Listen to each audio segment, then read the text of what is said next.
Það eru margir byrjaðar að jólaskreyta hús og híbýli sín, enda ekki nema 2 mánuðir til jóla.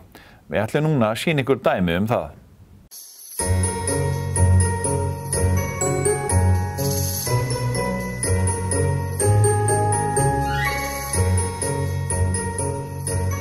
Þorgrímur, eru jólin að byrja? Ég held það bara. Og þetta er nýjasta jólalandið á Suðurnesjum? Já, allavega hjá mér. Ég veit ekki hvort það einhver aðri með svona. Menn hljóta að hafa einskæran áhuga, mikinn áhuga á jólaskraut og svona ef þeir setja þetta upp 2 mánuðum fyrir jól. Já, svona, svolítið. Allavega þarna er maður mikið í þessum jólahúsum. Ertu mikið jólabarn? Svona, svolítið. Hvað kom til? Ertu að gera þetta í fyrsta skipti svona veglega? Svona mikið. En þetta hefur verið svona alltaf smá saman að stækka. Hvernig viða menn svona að sér? Er þetta gert bara með árunum? Jú, raunverulega. Hvað fær maður svona fallegt jóladót? Sumt er keypt í búð á Selfossi sem heitir Heimili og jólin og restin bæði Bíkó og svo eBay líka aðeins. Þetta er þetta ekki mikil vinna að setja þetta síðan upp? Talsvert.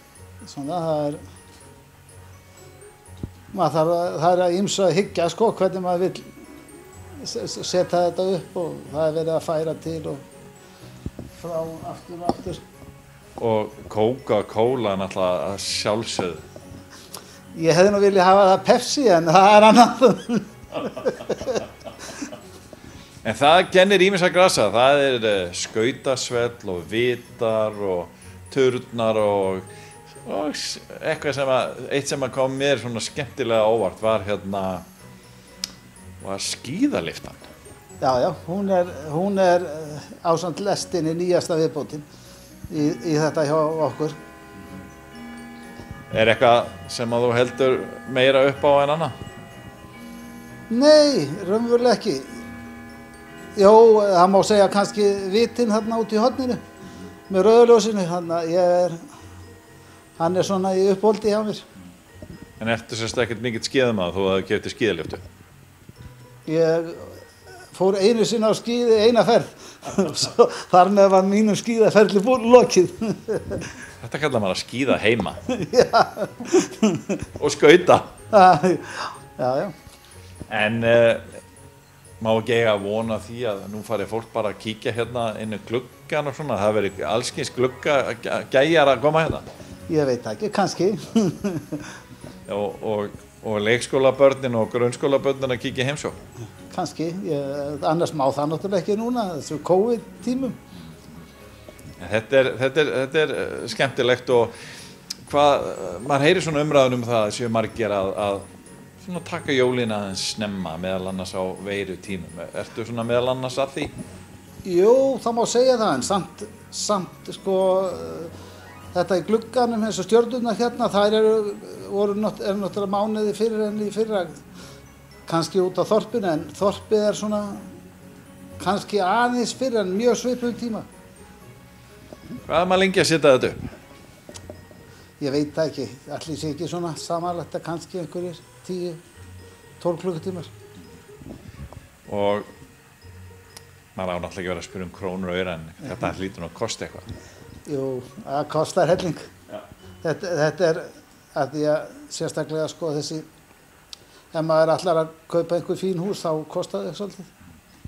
En verður maður ekki að hafa frúna með sér í þessu? Er hún líka með áhuga á þessu? Jú, annars fengi ég ekkert að kaupa. En þú ert jólasveinninn í fjölskyldunni? Við skulum segja að ég svona kaupi meiri hlutan að þessu. Og er eitthvað börn búin að koma? Já. Barnabörnin eru búin að koma. Hvernig leist þeim á? Þau voru alltaf mjög hrifin að þessu. Já, þannig að þú ert búin að vera að gera eitthvað undanfarin ári en aldrei svona veglega? Nei, við vorum með þetta á 2 stöðum í fyrra og það var svona var ekki alveg nógu skemmtilegt. Og svo bættist náttúrulega eins og skíðarleftan við og hún tekur dálítið pláss og þá þurftum við að endur hanna þetta, þannig að það var bætt við borðstofuborðið.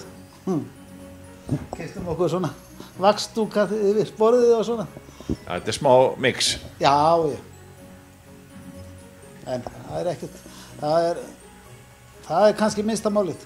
En þetta verður hérna allavega næstu 8 til 10 vikunar eða eitthvað? Já, það fer ekki niður fyrir 7. janúar allavega. Kannski seinna. Við segjum það bara kannski núna gleðileg jól. Já, sömuleiðis.